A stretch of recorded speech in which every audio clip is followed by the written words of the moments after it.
It is something I like to share some ideas and thoughts with you. I'm not asking that you believe anything that I say. I'm not asking that you agree with me.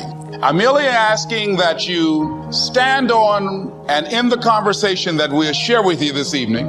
And if there's something that I say that can fit and work for you, I say use it. If not, discard it and let it be. Is that all right? Yeah. Say, that's fair enough. Very good. All right.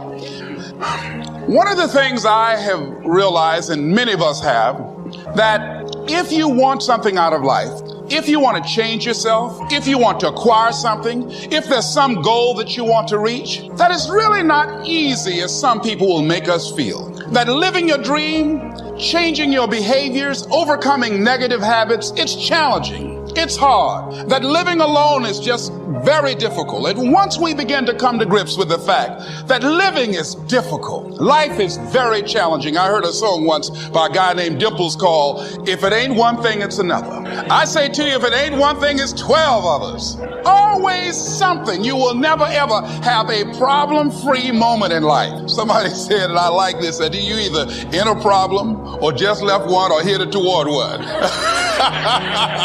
Anybody found that to be so? Raise your hand if you know what I'm talking about. I mean, there's always something. So how do we begin to nurture that hunger? What are the characteristics or the qualities of people that are hungry? What will it take for me to get some of the things that I want? And being hungry for those things. Number one, you've got to work on yourself.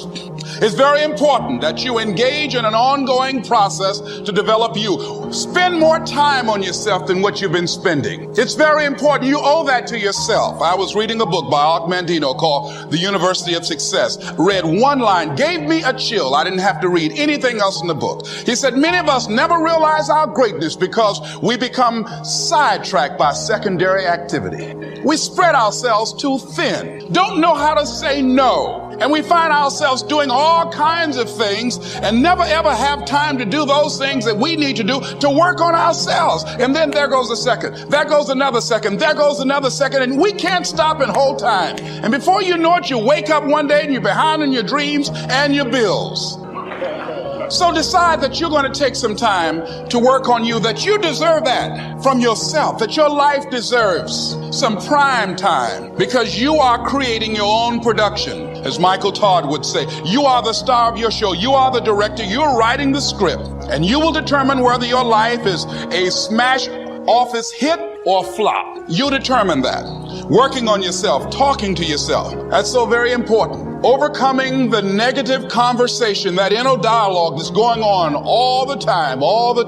Even when you don't want it to be there. You can't stop yourself right now from thinking. You can't do it. It's going on. And so learning how to empower yourself, part of doing that is standing up to yourself.